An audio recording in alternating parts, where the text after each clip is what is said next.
Hi, I'm Mark Williams. I started detecting in South Australia over 20 years ago. During that time, I've used a variety of Minelab detectors.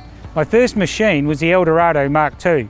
I now use the CDX 3030 and the GPZ 7000. While it's somewhat easy to develop a detector that will air test well, the real test comes when you're testing it in the ground in different soil conditions.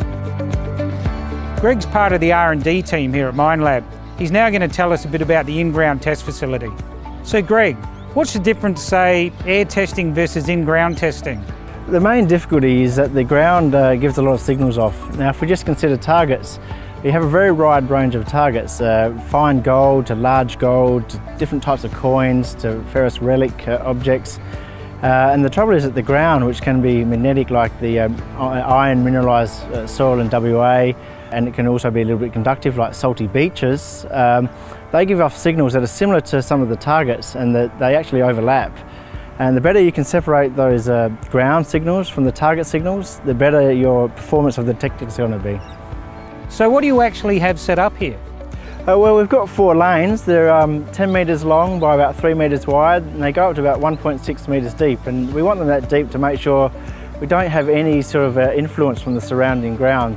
The furthest lane we have over there is what we call the severe lane. It's very mineralised, magnetic soil.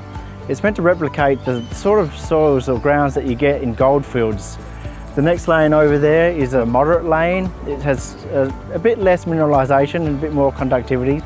The next lane over here is just benign, but doesn't really have any magnetic or conductive properties. And this lane here is just the natural soil. It really replicates what you might find in parks and places for coin and treasure machines. It's quite common sort of ground. So how are these lanes used? We use them for a variety of reasons, from early development of algorithms where we want to get some real data in soils under controlled conditions. We also use them to test and compare products. Now we divide the lanes into sections at the start where we have an area where you can bury whatever targets you like, from small bits of gold to coins and mine simulants, and we don't have real mines and big chunks of gold. In the centre section we have undisturbed ground because the behaviour of the ground will change once you've dug it up and repack it down. At the end here we have an area where we have targets that have been buried for a long time because as the ground sets around the targets, responses will be slightly different to a target that's just been freshly buried.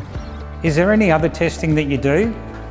We've got a number of soils from around the world, a number of hot rocks as well, and we use those to test the ground balance functionality of the detectors.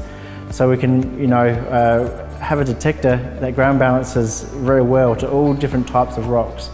And then we also test in real conditions. We go out to local goldfields like Jupiter Creek in Achunga, Mount Crawford, and also interstate to Victoria and the goldfields in WA.